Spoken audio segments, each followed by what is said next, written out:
Sometimes, betrayal doesn't come in the form of harsh words or violent arguments. Sometimes it arrives silently, in an envelope, printed in black and white, undeniable and final.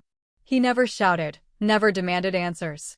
He simply looked at me, his eyes empty of everything they once carried, and told me to leave. And all of it began with one secret decision: a DNA test. What he discovered destroyed not just our marriage, but the very foundation of trust we thought was unshakable. Our story began like many others, two people meeting at the right time in life, believing they were soulmates. I was in my mid-20s, full of hope, and he was the steady anchor I thought I needed. We met through friends, our conversations flowing effortlessly, our laughter echoing into nights that felt like the start of something eternal. He was kind, thoughtful, and had a way of making me believe in a future that was brighter than my past. We married quickly, within 2 years, choosing love over hesitation. Our families gathered, and for a while, life seemed almost too perfect. We bought a small home together, not grand, but cozy enough to carry the weight of our dreams. The walls of that house heard everything: our arguments, our reconciliations, our whispered promises. But they also carried secrets I wasn't ready to confront. When our first child was born, it felt as though the universe had rewarded us. He was overjoyed, holding the baby as though the world had finally given him something sacred. He would wake in the middle of the night just to check if the baby was breathing, whispering little dreams about their future. For years, that child became the center of our universe, the glue binding us even when marriage grew strained under the usual pressures of bills, work, and unspoken disappointments. But beneath that picture of family perfection, shadows existed. Unnoticed glances, moments of silence, arguments that didn't feel fully resolved. And though he never said it outright, there were times I could sense doubt behind his eyes. A doubt he buried under duty, routine, and the belief that love could outweigh questions. The second child came later, and though he was present and supportive, I noticed subtle differences in his reactions. With our firstborn, he radiated joy. With the second, his smile seemed forced, his affection slightly rehearsed. He loved, yes, but something inside him hesitated. He never voiced it, and I never asked why. But sometimes, silence screams louder than words. As years passed, these unspoken doubts grew, though daily life continued as though nothing was wrong. We hosted family dinners, celebrated milestones, took vacations where we smiled for photographs that would later look like lies. To the outside world, we were the perfect family. But within our home, cracks were spreading. He began to retreat into himself. Nights were longer, his eyes lingering on things unsaid. And then one evening, after a quiet dinner, he excused himself to the study and sat at his desk for hours. I didn't know it then, but that night he ordered the DNA test kit. Not out of malice, not even out of anger, but out of a quiet, gnawing need for truth. The weeks leading up to the results were strange. He carried himself with unusual calmness, but underneath, I could feel the storm brewing. He treated me kindly, even tenderly at times, but there was distance in his eyes, as though he were preparing himself for something inevitable. When the package arrived, he said nothing. He waited until I was out shopping, swabbed the inside of our children's cheeks, and sealed the envelope with trembling hands.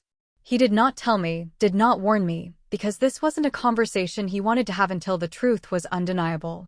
I noticed his anxiety, of course. He grew quieter, more contemplative, as though weighing every moment with invisible scales. Some nights, I would catch him staring at the children, not with the unconditional joy of a father, but with the searching eyes of someone trying to solve a puzzle. He would look at their features, comparing them to his own, as though love itself required validation. And then, the letter came. It sat on his desk for 2 days unopened. He couldn't bring himself to tear it open, fearing that inside it lay the end of everything he had built. But on the third night, when the house was quiet and the children asleep, he sat alone under the dim light of his desk lamp and slit the envelope open. The results confirmed what his doubts had whispered for years. One of the children was not biologically his. The weight of those words was unbearable.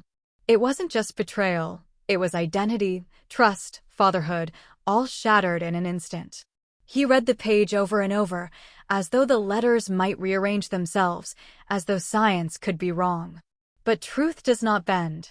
It only breaks. When he confronted me, it wasn't with anger or shouting. It was worse, silence. A silence so sharp it cut through the air, leaving no room for excuses.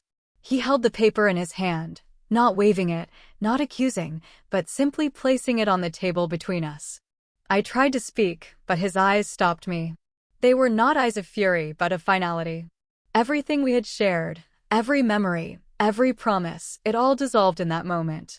He didn't ask for explanations, because explanations couldn't restore what had been broken. He simply said, "Leave." There was no second chance, no plea for understanding.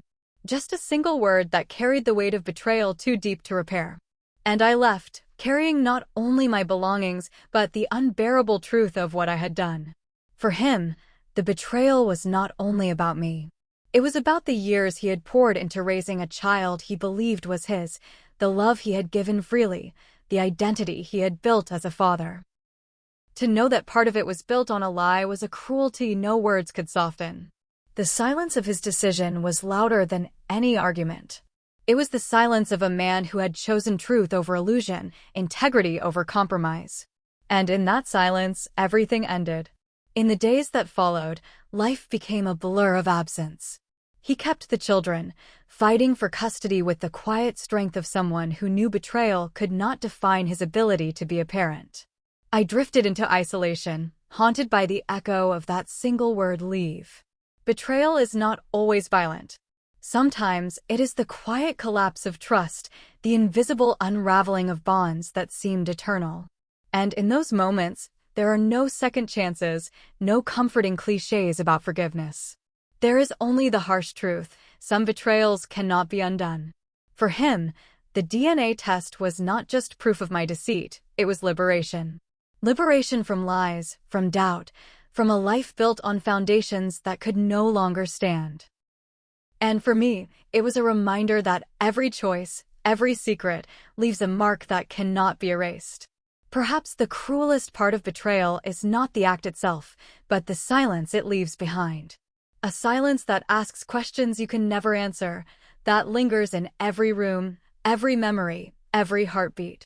So I ask you, if trust is the foundation of love, what remains when that foundation crumbles?